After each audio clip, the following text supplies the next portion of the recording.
நீங்கள் அனைவரும் என்ன நினைத்துக் கொண்டிருக்கிறீர்கள்? இந்த அபுமாலி காத்து கிடப்பவன் என்று நினைத்தீர்களா?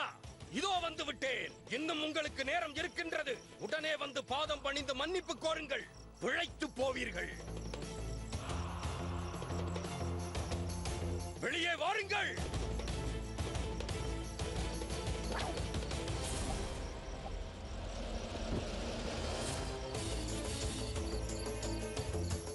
ஷெஹன்ஷா ஜலாலுதீனுடைய பேகங்கள் உன்னை போன்ற ஈன பிறவிகளின் முன் தலை வணங்க மாட்டார்கள்.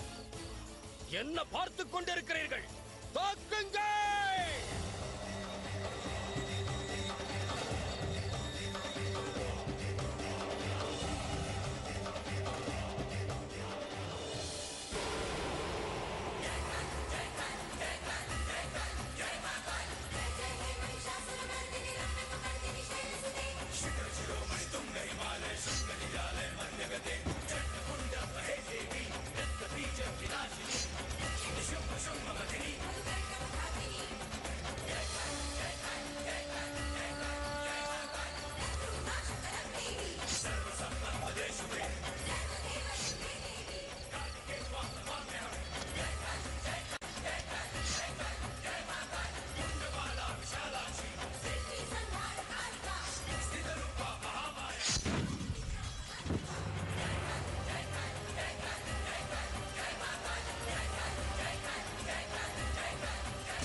என்ன நடக்கிறது?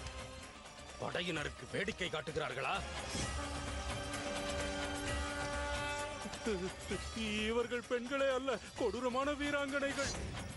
இவர்கள் விதவிதமான ஆயுதங்களை வைத்திருக்கிறார்கள். எந்த ஆயுதம் அது? எனக்கு தெரிந்து இப்படிப்பட்ட ஆயுதங்களை நான் பார்த்ததே இல்லை.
முதலில் உனது திமிரை அடக்குகிறேன், ஜலாலின் விசேஷ பேகம்.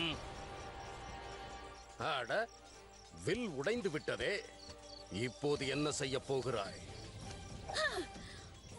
அபுமாலி, உன்னை கொல்வதற்கு இந்த அம்பே போதுமானது. விலகிச் செல். இப்போது நீ உபயோகிக்க வேண்டியது உனது அழகைத்தானே தவிர உனது வீரத்தை அல்ல, ருக்கையா பேகம்.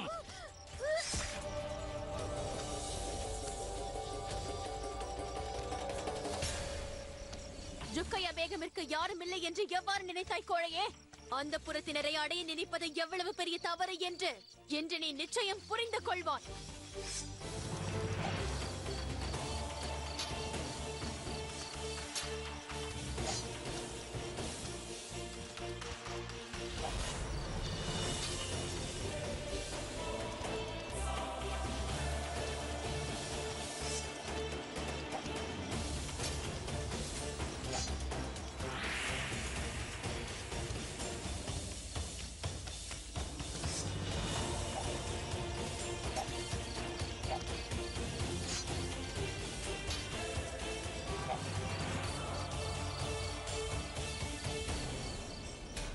போரில் வெற்றி பெற்றால் நீங்கள் எடுத்து செல்வதற்கு பெண் என்பவள் ஒரு பொருள் அல்ல, காதலின் காரணமாக ஒருவனுக்கு அவளையே ஒப்படைப்பாள்.